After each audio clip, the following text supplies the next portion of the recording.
সন্তানের গুনাহের দায়ভার কি বাবা মায়ের উপর আসবে? উত্তর হলো না।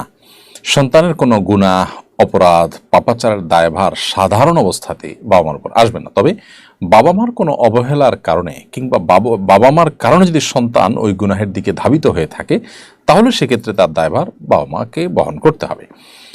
মৌলিক নীতিমালা হলো, আল্লাহ সুবহানাহু ওয়া তাআলা কোরআনে কারিমে বেশ কয়েকটি জায়গায় এই একই কথা বলেছেন, ওয়া আল্লা তাজরু ওয়াজরাতুন উযরা উখরা, কেউ কারোর পাপের বোঝা বহন করবে না। যিনি যে পাপ করবেন তার বোঝা তাকেই বহন করতে হবে, আরেকজন তার পাপের বোঝা বহন করবে না। সো সন্তানের দায়ভার সন্তানই গ্রহণ করবে, বাবা মা না। তবে হ্যাঁ, বাবা মা সন্তানকে বিপদগামিতার পথে ঠেলে দিয়েছেন, বিপদগামিতার পথে টেনে এনেছেন, পথ নির্দেশ করেছেন, তাদের বিপদগামিতার জন্য দায়ী হয়েছেন, কারণ হিসাবে ভূমিকা রেখেছেন।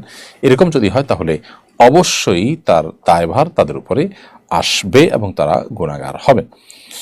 এজন্য বাবা মা হিসাবে আমাদের কর্তব্য হলো সন্তানদের সৎ পথে পরিচালিত করা, সদুপদেশ দেওয়া, ভালো পরিবেশ দেওয়া, নিজেরা ভালো এবং আদর্শ মানুষ হিসেবে তাদের সামনে নমুনা এবং আদর্শ মডেল হিসাবে নিজেদেরকে পেশ করা। এটি আমাদের কর্তব্যের অংশ।